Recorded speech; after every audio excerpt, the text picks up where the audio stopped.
Oklahoma City. A beautiful place. I've never been there, but I assume that.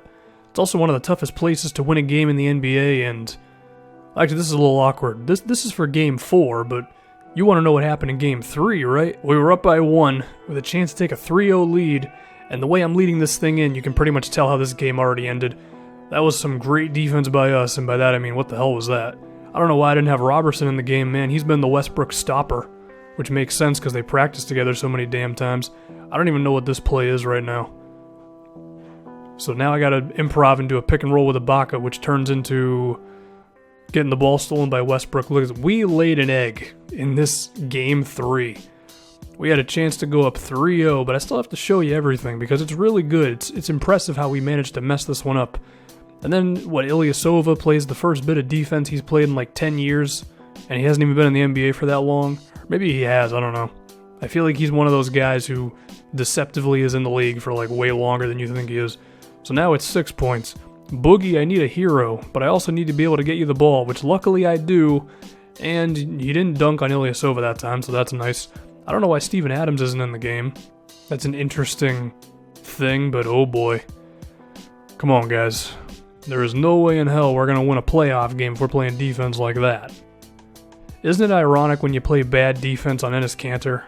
Since he's the bad defense king. It's like when you play good defense on Kawhi Leonard. Now look what happens on this one. I think I tried to throw a lob or something. I just wanted to pass it, but I waited like 9 days too late to actually pass it. So, I mean, you can see how this Game 3 went. Now, we were trying. We brought some double team help, and then Westbrook threw it to some lady in the front row. Shout out to Paul George for kicking a ball and hitting a fan in the face. He apologized. It's all good.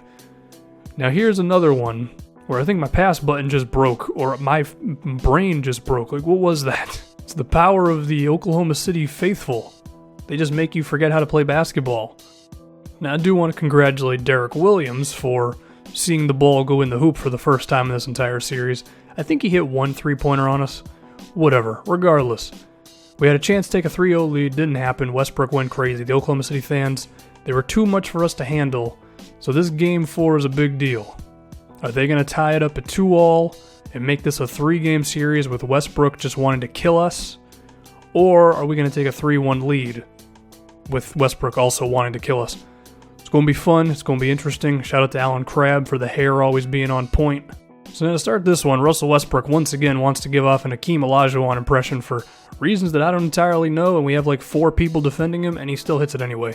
So he's going to go God mode on us in this game, at least by the looks of it. That's never a good sign. The referee is way too damn close to Bogdan to the point where that looked a little inappropriate.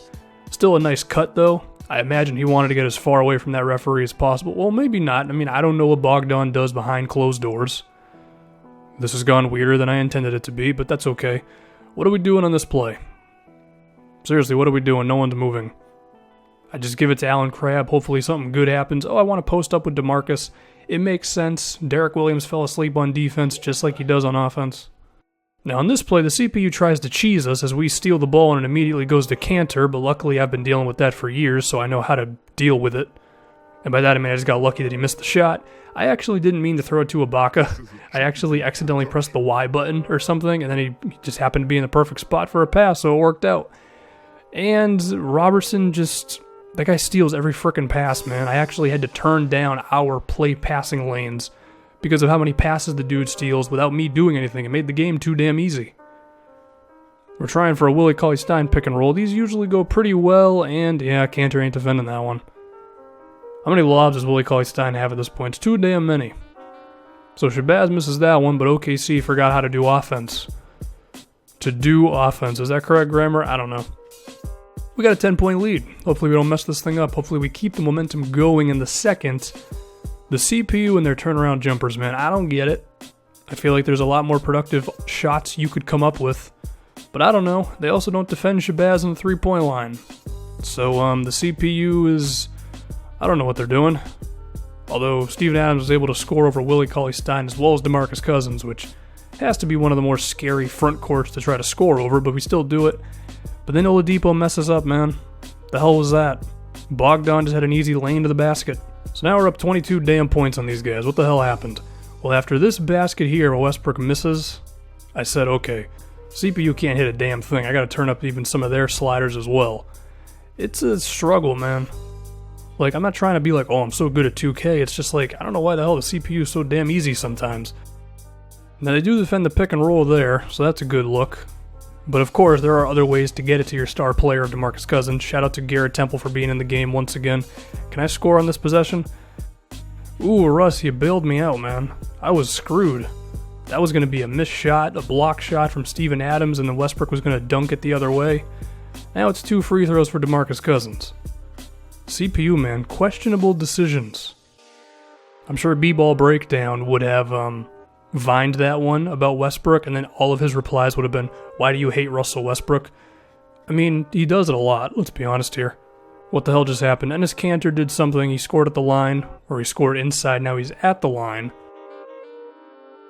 But still, we have a 20-point lead with 2 minutes left in the second quarter. I did not expect this from these guys. And they go to the well once again, and it actually worked once again. You know, if they wanted to do that every possession, we would actually be screwed. We would be in foul trouble in like 2 seconds. So hopefully the CPU doesn't do that for the rest of the game. But still, 20 points, even though they just made it like 18 or whatever. Some good editing on my part. Can we just not blow this big lead? I mean, we already blew the potential 3-0 lead.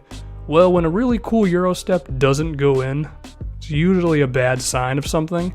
And also, given the title and the thumbnail of this video, which I don't actually know yet, but I'm pretty sure I have an idea of where I'm going with it, this could get scary, as that layup arc was too damn high. 14 points, boys, and you're going to see on this pass, Willie Cauley-Stein looks like me when I try to play basketball. The ball just, it doesn't stay in my hands that often. They somehow throw it right to their CPU guy. Shout out to whoever the hell that was for diving. And at this point, you can be a little scared, because they once again did the same thing where giving it to Enes Kanter inside. It's kind of impossible to stop. Why don't they just do that in real life? Throw the ball inside and then Kanter will automatically score. That's how it works, right? Well, according to my dad, that's all you need to do to win a basketball. Just go inside and good things happen, apparently. He also hates three-pointers. If you attempt a single three and it doesn't go in, he immediately hates the shot. I don't know what I'm doing. The play's screwed up here, so now I go into panic mode. I'm trying to dribble with Andre Robertson. So I said, alright guys, timeout. Okay, we're getting ahead of ourselves. This 20-point lead has collapsed to 12. We gotta calm down. We gotta get an Allen Crabbe three-pointer, because Kanter can't wait a minute, it didn't go in? Dude, I was leading that up so well. With how relaxed I got, it seemed like a shoo-in that was gonna go in. Well, I don't know what happens now. I assumed that was gonna drop. Allen Crabbe finally missed a three-pointer. So, you're gonna learn just like me what the hell happens in the rest of this game, which doesn't make any sense because I edited this footage. Hey, it's 10 points. They did all this without Westbrook on the floor, so you imagine when he comes back in the fourth quarter, which, if they're smart, they'll put him in immediately and have him in the entire time. He is actually in right now, that's good. This could get bad. Crabbe missed once again. And then Oladipo on this one, I mean, my goodness. This was like some Michael Jordan-esque drive to the basket. No matter what we did, he was going to score there. It's only 7, y'all.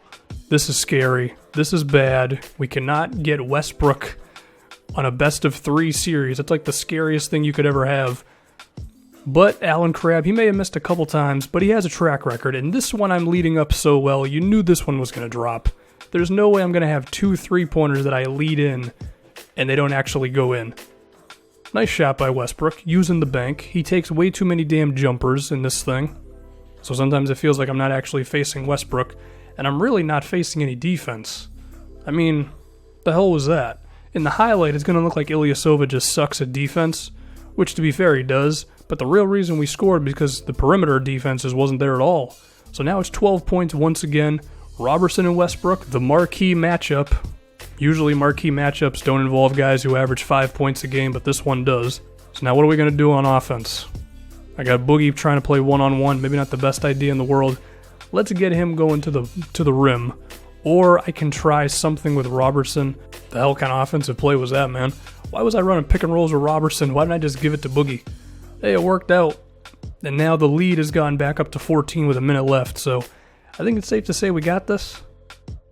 I'm being a good person by showing Derek Williams scoring for like his 6th point of the entire series. He probably had a game where he put up like 20 points and I just didn't realize it. So one last play. Boogie dunks on someone. I don't know who that was. And there you go. Your Sacramento Kings with a 3-1 lead in this series against the Oklahoma City Thunder. They scared us for a moment. It seemed like this might go to a best of 3. I think we're doing all right. And then we're going to see in the very next game. Actually, hold on. Before we inevitably win the series, let me just show some of the stats. Westbrook did his thing. We did our thing collectively. And then we beat him in Sacramento as well. We're going on to round 2, everyone. That's some good progress, right? Sacramento Kings in the playoffs, winning games. I don't know why Boogie isn't the one being interviewed about the fact that he never smiles, which is every interview in 2K ever. Who do we got in round 2? The Trailblazers. Now this will be interesting. We're facing a dynamic offensive team, but it's also the return of Rudy Gay. Is he going to wreak havoc on us? Let's see.